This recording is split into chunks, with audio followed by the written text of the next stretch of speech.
In 1984, there lived an old widowed lady by herself in a 2-story house who was completely immobile and bound to her wheelchair.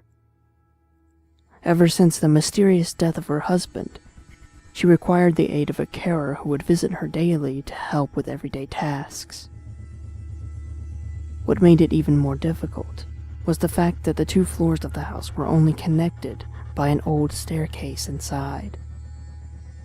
When the old lady needed to move between the 2, the carer would have to carry her frail body like an infant up and down the stairs.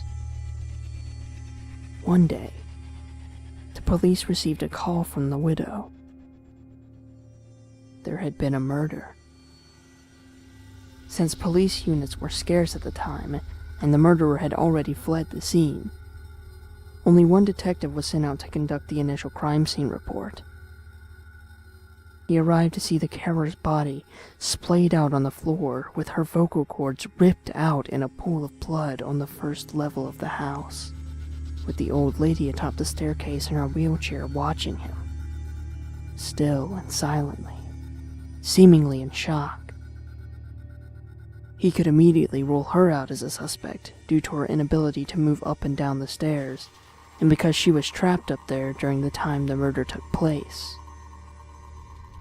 It was similar to the death of her husband many years ago, who had suffocated in his sleep on the couch downstairs. The detective put on his gloves, took photos, swabbed for evidence, and covered the body until the coroner arrived later. All routine business. He scoped the house downstairs for any clues, then asked the old lady if he could look upstairs.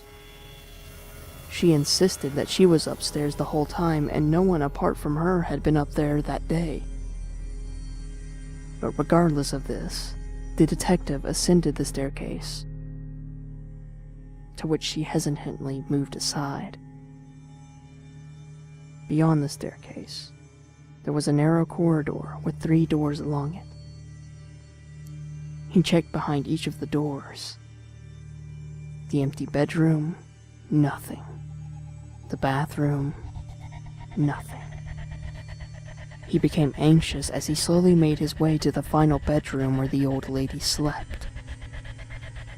He opened it, and everything looked normal. A bed, a wardrobe, and a bedside table with a lamp.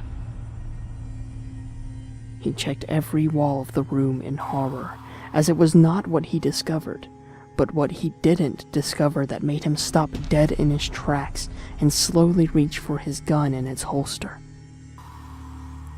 It was a detail so minor that they had completely overlooked it on the last investigation of the husband's death. There was no phone upstairs. He suddenly heard a noise as he withdrew his gun and rushed out of the room,